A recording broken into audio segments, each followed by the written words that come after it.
세월호 특별법 여야 합의안에 대한 유가족 입장에 따라 제1야당 민주연합이 한숨을 돌릴지 내부 갈등이 증폭될지 방향이 결정될 것으로 보입니다. 새누리당은 제1야당이 두 번이나 합의를 깨려 하고 있다며 선제 공격을 펴면서 유가족 요구가 도를 넘었다는 입장도 내놨습니다. 민주연합이 주최한 수권정당의 길을 말한다는 제목의 오늘 국회 토론회에서는 수권을 말하기 전에 위기의식부터 가져야 한다는 지적이 나왔습니다. 정치권 취재하고 있는 PD 연결해서 알아보죠. 곽보아 PD. 네, 곽보아입니다. 네, 새정치민주연합 입장 아직 정해지지 않은 거죠? 네, 오늘 밤 가족총회가 끝난 후 위원총회를 한 번 더 거친 뒤에야 민주연합의 최종 입장이 정리될 것으로 보입니다. 민주연합은 어젯밤 의총에서 여야 합의안에 대한 추인을 유보하면서 유가족들의 동의를 얻는 게 최우선이라는 결론을 내렸습니다. 이에 따라 민주연합 위원들은 오늘 광화문 광장과 국회, 안산 등지에서 유가족들을 만났는데요. 박영선 원내대표는 오늘 아침 광화문 광장에서 단식 중인 유민희 아빠 김영호 씨를 비롯해 유가족들과 40여 분간 면담했습니다. 이 자리에서 박 원내대표는 유가족의 뜻을 다 반영하지 못한 잘못을 용서해달라고 설득하면서도 추가 재협상은 어렵다는 입장을 전한 것으로 알려졌습니다. 박 원내대표는 오후에도 10여 명의 의원들과 함께 안산으로 가 가족 재택이 관계자들을 만났고 전해철 부자연 의원 등 몇몇 의원들은 가족총회장 밖에서 대기하는 중입니다. 그럴 가능성이 어느 정도인지 모르겠습니다만 만약 유가족들이 합의안을 받아들인다는 결정을 하면 특별법은 언제 통과되는 겁니까? 네, 유가족들이 합의안에 동의하더라도 여야가 생각하는 일정표가 다릅니다. 민주연합은 상임위 심사 등 필요한 국회 절차를 밟아 8월 임시국회 첫날인 22일 본회의를 열어 특별법을 통과시킨다는 계획입니다.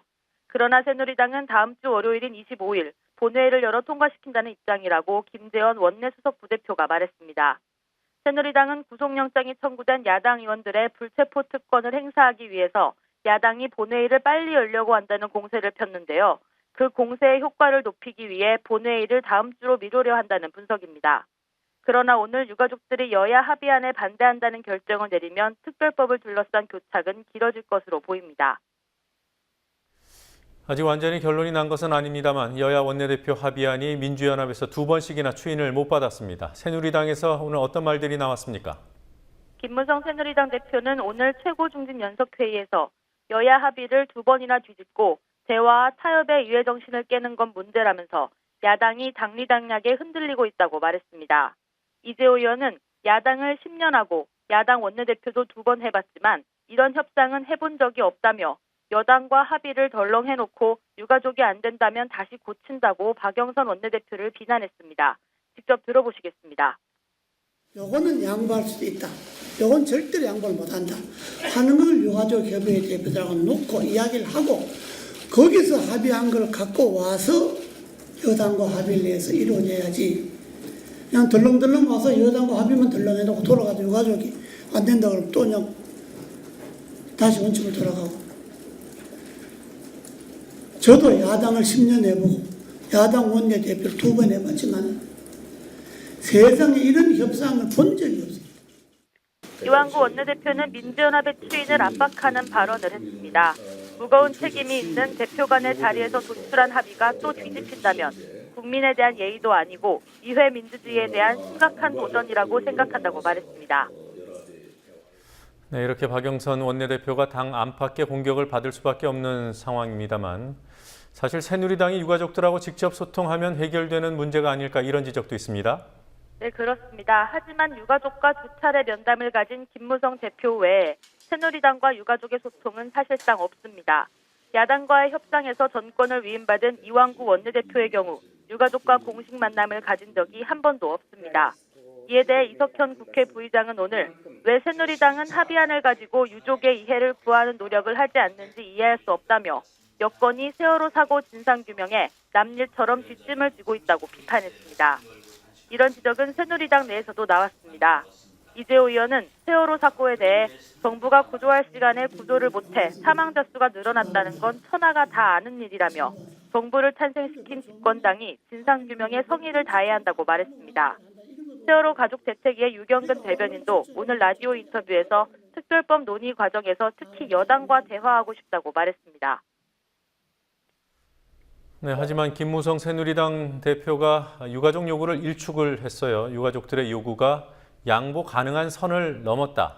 이런 말을 했던데요. 관훈클럽 토론회에서 나온 말이죠. 네, 김무성 대표는 세월호 특별법 합의안에 대해 이마저도 수용하지 않으면 어떻게 하라는 것인가라고 되물으며 유가족의 요구가 양보 가능한 선을 넘었다고 주장했습니다. 김 대표는 세월호 사고의 진상규명에는 여야가 있을 수 없다면서도 법과 질서를 벗어나는 합의는 여당으로서 하기 어렵다며 오늘 유가족 회의에서 어려운 과정을 거친 합의문을 그대로 수용해 주시길 간절히 부탁드린다고 말했습니다. 협상 초기 야당에 특검 추천권을 양보하겠다고 발언한 데에 대해서는 상황 파악이 전혀 안 돼 있다는 전제하에 김한길 당시 대표와 만나 얘기가 나온 것이라고 해명했습니다. 자신의 말을 지키지 못한 게 문제가 될 게 없다는 뜻이었습니다. 이 발언이 알려지자 민주연합의 유기용 수석 대변인은 야당과 유가족의 기대를 한껏 높여놓고 변명하는 건 여당 대표의 처신으로는 매우 가볍고 무책임한 것이라고 꼬집었습니다. 어젯밤 민주연합이 8월 임시국회를 단독으로 소집하면서 구속영장이 청구된 의원들을 보호하기 위한 방탄국회를 여는 게 아니냐 이런 지적이 있습니다. 방탄국회 맞는 지적인가요? 네, 그런 지적도 있습니다. 민주연합이 어젯밤 자정 직전 임시국회 소집 요구서를 제출함에 따라 구속영장이 청구된 야당 의원들에 대한 불체포 특권을 하루라도 빨리 행사하기 위해 방탄국회를 소집했다는 지적이 나왔습니다. 이에 대해 민주연합은 세월호 특별법을 조속히 처리하기 위해서라고 반론을 펴는 한편 정부가 사정정국을 조성하고 있다고 맞섰습니다.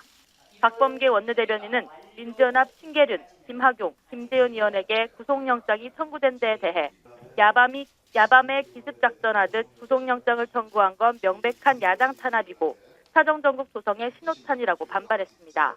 박 대변인의 말 들어보시겠습니다.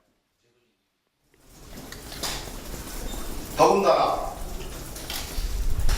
어젯밤 기습작전을 하듯이 청구된 구속영장이 내일 바로 법원에게서 실질심사가 잡혔다고 합니다. 법원과 검찰이 군사작전을 하고 있습니다. 서초동에 의한 대한민국의 통치가 좀 시작됐다. 이 2014년 하반기 전국을 대한민국을 운영하는 국회가 아니라 사정의 칼, 양날의 칼, 검찰의 칼. 민주연합은 가칭 야당 탄압 저지 대책위원회를 구성해 대응하겠다고 밝혔습니다. 네, 새정치민주연합 을을 지키는 위원회, 을지로위원회라고 하죠. 오늘 수권정당이 길을 말한다는 주제의 토론회를 열었습니다. 어떤 길이 있다고 하던가요? 네, 토론회 참석자들은 민주연합이 서민정당으로 거듭나기 위해서는 현장과 소통해야 한다는 말을 공통적으로 강조했습니다. 을지로위원회 우원식 위원장은 현장은 말하지 못하는 국민이 말할 수 있는 곳이라며 수권 전략은 현장에서 찾아야 한다고 말했습니다. 정치평론가인 이철희 두문정치전략연구소 소장은 수권정당이 되기 전에 위기의식을 가지라고 충고했습니다. 이철희 소장과 민주연합 은수미 위원의 말 이어서 들어보시겠습니다. 민주당의 역사를 거슬러 올라가는 수권정당이었던 적이 있습니까? 김대중 노무현 대통령 집권할 때 과연 수권정당이라고 할 만한 정당이었습니까? 그거 아니었잖아요. 제가 볼 때는 아니었습니다. 근데 어떻게 지금 수권정당을 얘기하고 있습니까? 저는 좋은 정당이 되는 게 더 우선이라고 봅니다. 이게 정당의 꼴을 갖추고 있다고 보십니까? 저는 아니라고 봅니다. 민주당 국회의원들께서는 위기의식이 저는 없다고 단언하다. 말로는 위기라고 얘기를 합니다만 정말 위기라면 이렇게 안 하겠죠. 제가 몸담고 있는 조직은 자기가 아픈 것과 국민이 아픈 게 달라요. 전 이건 아주 근본적인 차원이라고 생각합니다. 아프지 않아요. 그런 논쟁이 없습니다. 눈물이 난다. 제가 이제 수시로 잘 눈물이 나는데 그럼 이게 비정상이 됩니다. 국민이 이렇게 아프면 의원들은 얼마나 아파야 될까요? 저는 이제 중소상인 전국 중소상공인 자영업자 살리기 비상대책협의회 인태현 대표는 민주연합은 수술이 필요한 곳에 약만 발라주고 있다는 말로 민주연합이 현장과 제대로 소통하지 않는다고 지적했습니다. 지금까지 국민TV 뉴스 박보아입니다.